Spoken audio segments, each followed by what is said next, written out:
네, 안녕하십니까. 국민의힘 이종성입니다. 장관님, 최근에 이제 일련의 상황 때문에 국민들께서 백신에 대해서 좀 많은 불안감이 이제 형성이 되고 있고, 특히 아스트라제네카에 대한 불신이 좀 더 크다라는 의견들이 많아요, 국민들께서. 보훈위원 생각으로는 청와대, 정부, 또 여당 정치인들의 책임도 좀 있다라고 생각이 듭니다. 지난 2월 달에 우리 국민의힘에서 아스트라제네카 불신을 좀 잠재우기 위해서 대통령께서 1호 접종 하시는 게 어떠냐라고 의견 제기했는데, 청와대도 여기에 대해서 대통령이 먼저 맞을 이유가 전혀 없다라고 반응했고, 심지어 여당 의원들 대통령이 마루타냐 이렇게 무책임한 발언들로 대응을 했습니다. 이 청와대 여당 반발하고 거부하는 순간부터 이제 아스트라제네카는 대통령도 거부한 그런 백신으로 국민들한테 인식이 돼버린 거예요. 이런 부분에 대해서 어떻게 생각하세요? 한번 자리 잡은 불신이 23일날 맞는다고 그렇게 쉽게 사그라드는 그런 부분이 아니에요. 이게 인식이라는 부분이. 그래서 정부가 꼭 해야 할 일은 안 하고, 마치 허위사실 유포자 처벌한다는 말도 안 되는 법안, 이런 걸로 국민들 입만 막으려고 하는 것이 아니냐라는 생각이고요. 또 한 가지, 이제 백신 접종한 후에 이제 이상 반응 호소하는 사례, 사망하는 사례도 이제 발생을 하고 있습니다. 앞으로 4월부터 이제 접종이 확대되면은 이런 사례가 더욱 급증할 거라고 생각이 되는데, 정부가 물론 피해에 대해서 보상하겠다고 했지만 뭐 지금까지 보상 사례 없죠?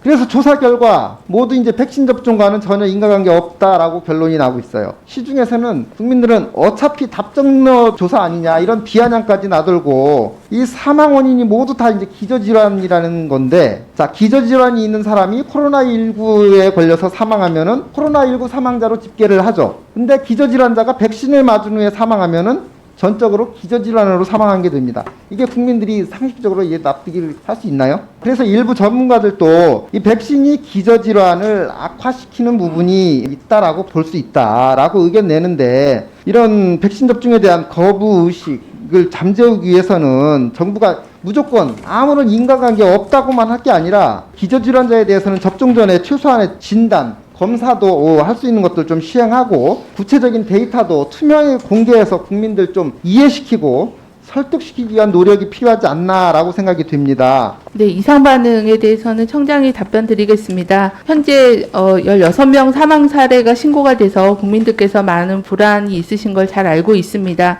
현재 저희는 각 분야의 의료 전문가로 구성해서 신속대응팀 피해조사반에서 과학적이고 의학적으로 검토를 하고 결과에 대해서 소상하게 설명을 드리도록 하겠습니다. 이 부분은 정부의 입장보다는 전문가들의 입장으로 판단을 하고 있다는 말씀드리겠고요. 현재까지 그 전 세계적으로 3억 명 이상의 접종을, 동일한 접종들을 받고 있는 상황입니다. 아직까지는 사망하고 연관된 사례 보고는 없지만 면밀하게 각 국과 WHO도 이상 반응에 대해서 조사 감시를 진행하고 있습니다. 지속적으로 모니터링 하겠습니다. 의원님 말씀 주신 대로 사전 예진 철저히 하고 접종 후에도 잘 모니터링 관리하도록 해서 안전하게 예방접종하도록 노력하겠습니다.